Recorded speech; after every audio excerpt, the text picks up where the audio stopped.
ईमान इंसान की जिंदगी से कैसे ज्यादा अहम है। आपने ये कुरान मजीद में सूरत कहफ में वाक़या पढ़ा होगा, हज़रत मूसा अलैहिस्सलाम और हज़रत खिज़र अलैहिस्सलाम का। हज़रत मूसा से पूछा गया, आपसे दुनिया पर कोई आपसे ज़्यादा कोई बड़ा आलम है? मूसा अलैहिस्सलाम ने क्या कहा था? नहीं, सबसे बड़ा आलम मैं हूँ। तो माल के अर्ज़ो समा ने कहा, मूसा ये तो आपने बात ऐसी कैसी कर दी मेरी वही के बगैर? आपसे बढ़कर भी आलिम हैं और मैं साबित करूंगा। मौला करीम फरमा रहे, मेरा एक बंदा खिज़र है, आपसे बढ़कर आलिम है। मूसा अलैहिस्सलाम ने फौरन अल्लाह की तरफ रुजू किया, अल्लाह अगर ऐसी कोई बात है तो मेहरबानी फरमा मेरी भी उससे मुलाकात करवा दे, मैं भी इल्म हासिल कर लूं। ये है ईमान कि जब गलती पता चल जाए इतराफ कर ले, फौरन अल्लाह की तरफ रुजू कर ले। और यहां पर यह भी आपको बताऊं, तवज्जो मेरी तरफ रखनी है, ये वेलो वाला सिस्टम बंद करो, ये जायज़ भी नहीं है, अच्छा भी नहीं है और ज़रूरत भी अल्हम्दुलिल्लाह नहीं है। जब इंसान गलती तस्लीम कर ले, अल्लाह की तरफ रुजू कर ले, तो अल्लाह भी उसको हदायत के रास्ते पे चला देता है। यहां एक मसला यह साबित हुआ कि अंबिया इकराम को भी इल्मे गैब, अगर इल्मे गैब होता तो मूसा अलैहिस्सलाम कभी ये ना कहते कि मैं सबसे बड़ा आलम हूं। अल्लाह ने फौरन तरदीद की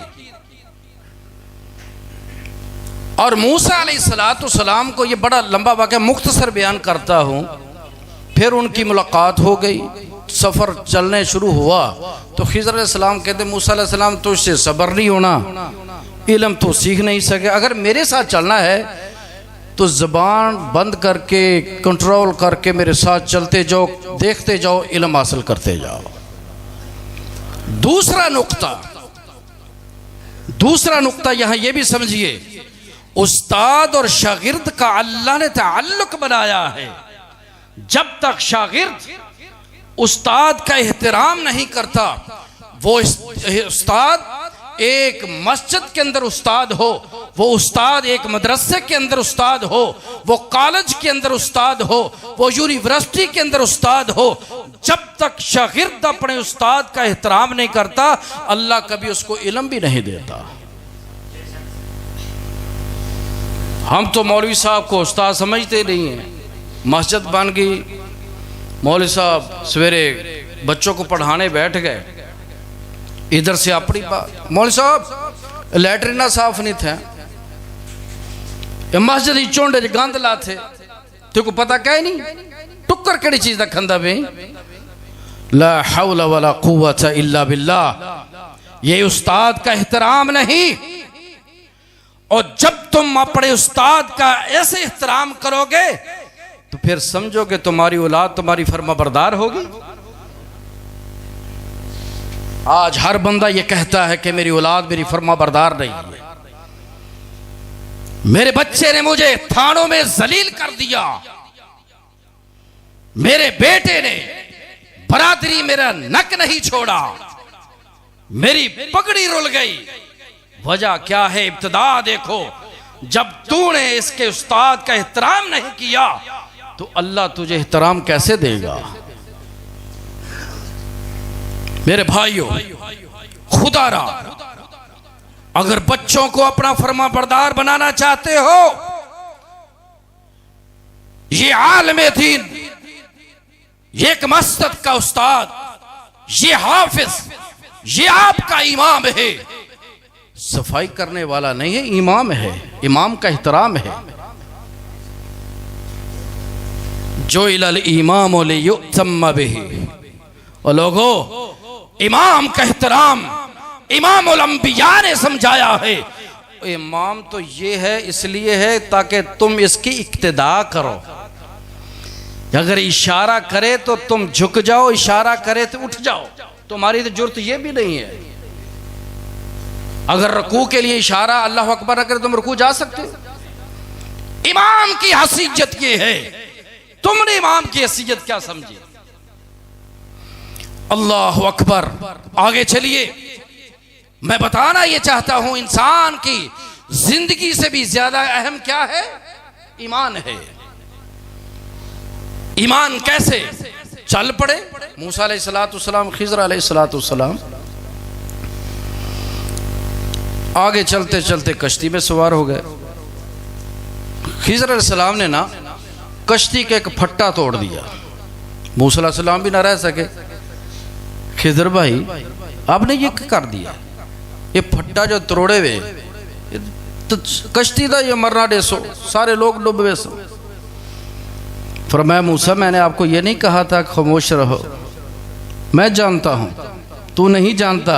ये इल्म अल्लाह ने मुझको दिया, तेरे पास नहीं है। इल्म गैब नहीं था। फिर आगे चलो, अच्छा ये मुझसे गलती होगी, माफ कर दो, चलें आगे। पर मैं तो सब्र नहीं कर सका। नहीं मैं सब्र करूंगा, आगे चले। छोटे बच्चे खेल रहे थे, ये मेरे मौजू के मुताल्लिक देखना जरा। छोटे छोटे बच्चे खेल रहे थे, एक बच्चे को पकड़ा, गर्दन मरोड़ी, उसको मार दिया। किसने? खिज़र अलैहिस्सलाम ने। ये कुरान मजीद में है, 16वां पारा शुरू में। मूसा अलैहिस्सलाम ने कहा खिज़र इस बच्चे का क्या कसूर है? छोटा बच्चा, आपने इसको मार दिया कि जान खत्म कर दी। अल्लाह अकबर। फरमाया मूसा मैंने आपको कहा था तेरे पास इल्म नहीं है, ये इल्म अल्लाह ने मुझे दिया, अब खामोश रहो। मेरा लगता है तू इल्म नहीं सीखता, तू वापस चला जा। अच्छा नहीं, मेहरबानी करो, आइंदा मैं ये नहीं करूंगा, आप मुझे इल्म सिखाओ। ठीक है, आगे गए। एक इलाके में दीवार गिरी, दीवार बनाई। एक इलाके में उन्होंने मेहमान नवाजी ना की, उनकी दीवार बना दी। कहा मूसा अलैहिस्सलाम कहने खिज़र इनसे यार कोई मजदूरी मांग लो, कोई पेट ही भर ले, भूखे हैं सुबह के। फरमाया मूसा तू मेरे साथ नहीं चल सकता, तेरे पास इल्म नहीं है। आइए मैं आपको इल्म बताता हूं। जो मैंने कश्ती का फट्टा तोड़ा किस लिए? कि आगे एक गासिब बादशाह था, सही सलामत कश्ती को छीन लेता था। ये मजदूर आदमी कश्ती वाला, मैंने ये समझा अगर इसको ऐब लगा दिया जाए इसकी कश्ती बच जाएगी। आपने देखा ये कश्ती बच गई। और इस बच्चे को मैंने कत्ल इसलिए किया क्योंकि अल्लाह ने मुझे वही के जरिए बताया था ये बड़ा होकर सरकश बनेगा, बड़ा होकर ये काफिर बनेगा। और इसके वालिदैन दोनों मोमिन हैं। फयुरहिकहुमा तुग़याना व कुफ्रा। पढ़िए कुरान को, मुझे अल्लाह ने यह बताया है जब ये बच्चा बड़ा होगा अपने वालिदैन के लिए, उनके लिए फितने का सबब बनेगा, इसको पहले ही खत्म कर दो। ईमान बेहतर है या जिंदगी? इंसान की जिंदगी से भी ज्यादा अहम क्या है? ईमान, जो आज हमारे अंदर नहीं है। ईमान हमारे अंदर, ईमान हमसे तकाजा क्या करता है? आपने बड़ी तकरीरें सुनी नमाज के हवाले से, अहमियत। ईमान का तकाजा क्या? ईमान चाहता क्या? क्या करो? ईमान कैसा हो?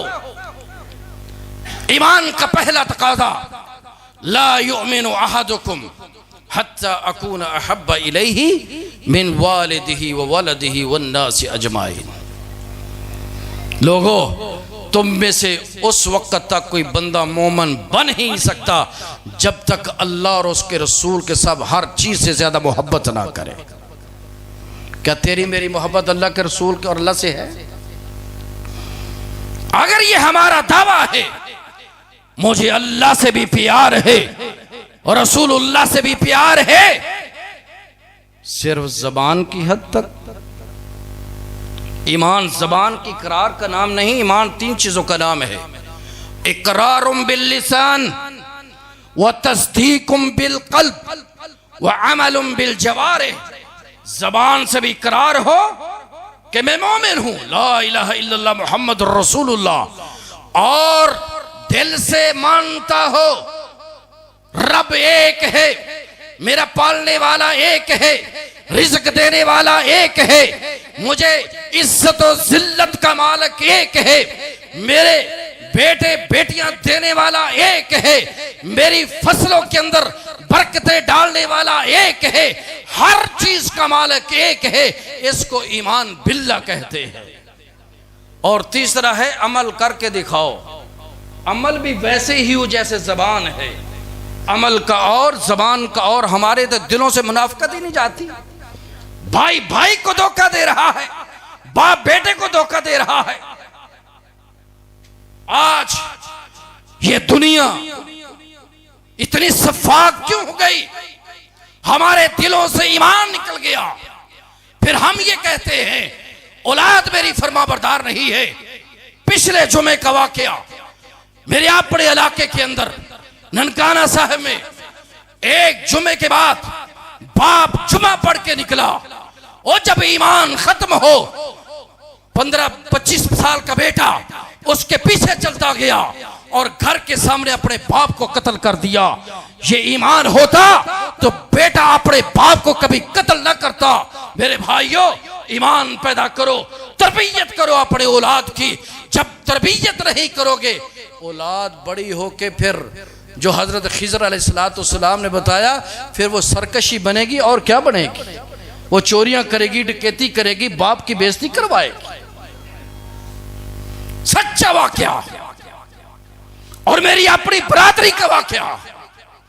क्या बताएं? आज ईमान की हालत यह है, हम कहते अल्लाह और उसके रसूल के साथ मोहब्बत है, पहला तकाजा। दूसरा तकाजा यह है, ला युमिनु अहदुकुम हत्ता यकून हवाहु तबअन लिमा जिअतु बिही। रसूल करीम सल्लल्लाहु अलैहि वसल्लम फरमाते हैं, तुम में से उस वक़्त तक कोई शख्स ईमानदार बन ही नहीं सकता, मोमिन बन ही नहीं सकता, जब तक मेरी लाई हुई शरीयत के मुताबिक अपनी जिंदगी ना गुजारे। अब डालिए अपने गिरबान में, झांकिए, क्या हम अल्लाह के पैगंबर की शरीयत पे अमल करते हैं? मोमिन तो हर कोई कहलाता है। मारिए अपने मुंह पे हाथ, मारिए अपने मुंह पे हाथ। किसका ईमान पक्का है? ला युमिनु अहदुकुम हत्ता यकून हवाहु तबअन लिमा जिअतु बिही। उस वक्त तक वो बंदा मोमिन नहीं बन सकता जब तक मेरी लाई हुई शरीयत के मुताबिक अपने फैसलों को ना करे, अपनी जिंदगी ना गुजारे। मेरी शादी सुन्नत के मुखालिफ, मेरी फौत की सुन्नत के मुखालिफ, मेरा चेहरा सुन्नत के मुखालिफ, मेरा खाना पीना सुन्नत के मुखालिफ, मेरा रहन सहन सुन्नत के मुखालिफ, मेरी बरादरी के रस्म और रिवाज सुन्नत के मुखालिफ। और आज कहता मैं ये मोमिन हूं, मुसलमान हूं। उस वक्त तक कोई शख्स नहीं मोमिन बन सकता जब तक मेरी लाई हुई शरीयत के मुताबिक अमल नहीं करता। ईमान की अहमियत तो आपने सुन ली, नमाज की अहमियत तो सुन ली। नमाज कबूल कब होगी? जब नबी की सुन्नत के मुताबिक होगी। कुरान मजीद को उठाएं, बेशुमार मकाम पे नमाज का तज़किरा है, लेकिन कुरान शाहिद है। कुरान में सिर्फ एक मकाम है जहां अल्लाह ने नमाज पढ़ने का हुक्म दिया है, नमाज पढ़ो। बाकी कहीं नमाज पढ़ने का हुक्म नहीं है। क्या है? अकीमुस्सलाह, युकीमुस्सलाह, युकीमूनस्सलाह। फर्क जानिए। अगर न अरबी जबान जानने समझते, अगर कहना कि नमाज पढ़ो, उसका लफ्ज होता है सल्लू, नमाज पढ़ो। कुरान में एक मरतबा अल्लाह ने कहा है नमाज पढ़ो, एक मरतबा। इन्ना आतैनाकल कौसर फसल्लि लिरब्बिका वनहर, नमाज पढ़िए। इसके अलावा कुरान में दूसरा मकाम नहीं है जहां भी अल्लाह ने कहा है नमाज को कायम करो। वो नमाज को कायम करने वाला, क्या मतलब? कायम करने का क्या मतलब? कि उसको सीधा रखो। सीधा रखने का क्या मतलब? सल्लू कमा रअयतुमूनी उसल्ली, नमाज भी उस तरह पढ़ो जिस तरह मुझ मोहम्मद रसूलुल्लाह ने पढ़ी सल्लल्लाहु अलैहि वसल्लम। ये है नमाज। अगर हर एक की कबूल है, छोड़ो यार अपने मसलक को, छोड़ो ना किसी को छेड़ो ना, ये कुफरिया कलमा है, कुफरिया। लिमा जे तो बही का मतलब क्या है? अपनी जिंदगी को नबी के शरीयत के मुताबिक कर दो और हम कहते हैं वो भी ठीक मैं भी ठीक। ये तो अल्लाह के रसूल पे बहुतान है। अल्लाह के रसूल फरमाते हैं नमाज भी वो कबूल है जो मुझ मोहम्मद रसूलुल्लाह ने जिस तरह पढ़ी उस तरह पढ़ोगे। अगर ऐसा ना होता वो मस्जिद में आने वाले सहाबी को अल्लाह के रसूल कभी ना कहते इर्जे फसल्ली 3 मरतबा आपने नमाज पढ़ी, हालांकि नमाज पढ़ी सामने। वो नमाज ही नहीं है जो मेरे मुस्तफ़ा की सुन्नत के मुताबिक नहीं। ये अल्लाह के रसूल का बयान है मेरे भाई। तीसरा तकाजा, मन कान युमिनु बिल्लाहि वल यौमिल आखिर फल युक्रिम जारहु फल युहसिन इला जारिही। जो ईमान रखता है अल्लाह और उसके रसूल पे, वो क्या करे? अपने हमसाये का ख्याल करे। अब यहां पता चलेगा ईमान कैसा है। ईमान का तकाजा, तेरा भी हमसाया है मेरा भी हमसाया है, घर का हमसाया है वो भी हमसाया है, नमाज का हमसाया है वो भी हमसाया है। रब ने कुरान में फरमाया है वाबुदुल्लाह वला तुश्रिकू बिही शैया व बिल वालिदैन इहसाना व बिल कुर्बा वल यतामा। फरमाया अल्लाह की इबादत करो, वालिदैन की इताअत करो, हमसाये का ख्याल करो। और आगे क्या फरमाया? हमसाये के हमसाये का भी ख्याल करो। वो साहिब बिल जंब, इसकी उलमा ने तफसीर मुख्तलिफ की है। उसका हमसाया भी मुराद है। इससे बीवी को मियाँ का हुक्म, मियाँ को बीवी का हुक्म, वो भी हमसाये है। एक बिस्तर पे लेटने वाले मियाँ बीवी दोनों एक दूसरे के हमसाये हैं। मियाँ बीवी के हुकूक का ख्याल करे, बीवी मियाँ के हुकूक का ख्याल करे, कुरान कहता है, क्योंकि वो भी हमसाये हैं। नबी अकरम सल्लल्लाहु अलैहि वसल्लम ने फरमाया कि मेरे पास जब भी जिब्रील वही लेकर आते तो साथ मुझे जाते जाते ये भी वसीयत करते कि हमसाये का ख्याल करना। हत्ता खशीत, हत्ता कि मैं डर गया। रसूल फरमाते हैं सल्लल्लाहु अलैहि वसल्लम, हत्ता कि मैं डर गया कि अल्लाह कहीं मेरे हमसाये को विरासत का हकदार न बना दे।